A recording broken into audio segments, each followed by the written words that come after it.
Paul Pierce with him. Yeah. I think that's decent because you have Nene there with a long-term deal, so you kind of have to think that way. Right. I think Iggy is sort of in a similar boat. D'Alembert around him. I love Elton Brand, but he's getting older and older. And so you're looking at a talented team, but a team that's just not enough with the big boys. Talent, and salary structure is a problem. Like Iggy's getting paid as a number one guy, right. So there's a lot of money being put on him. Iggy's a good pick. And there's just not enough money to go around. Okay. All right, good answer. Who do you think? Let us know.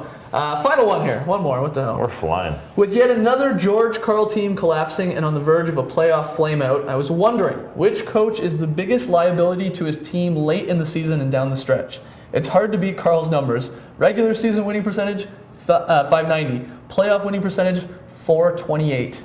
Thanks. That's from Jessen Wabiki in St. Louis. Probably murdered that name. There was a question mark at the end of Wabiki, apparently. Wabiki? Stay classy, San Diego. George Karl, stays classy, St. Louis. George Karl, when I sort of lost a tiny bit of respect for George Karl during those.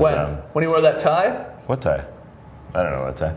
Preseason, what are those things called? Those real things there? You get in on the practice, you hear the live audio on NBA TV. Oh, yeah. What do they call them? Real training camp or something like that? He was doing no coaching whatsoever, just sort of sitting on the sideline. And I think the regular season, postseason little percentages there, there's a scenario, or the case should be made that Karl can't really get guys jacked for games because he's so low-key. He's so comfortable. I don't know if Phil Jackson's like that, but I think he's got a problem getting guys jacked motivated. Up, and that's his issue. Okay. So I think there's a worry there. I don't have an answer for another coach, though.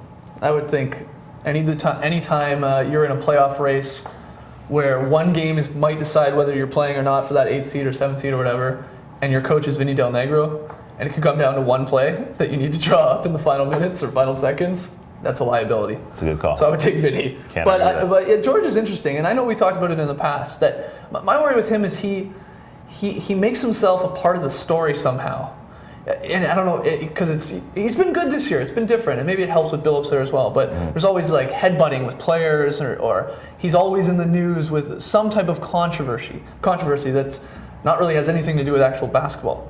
And it almost becomes a player. It's very strange to me. At the same time, he hasn't had a lot of players that have been leaders. And you mentioned Billups, and Kenyon Martin has stepped up big time this season. You don't think Gary Payton was a leader?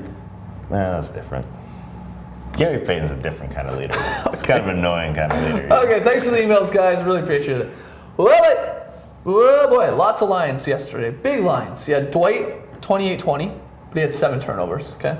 LeBron had another great game, near triple-double, awesome defense stats. But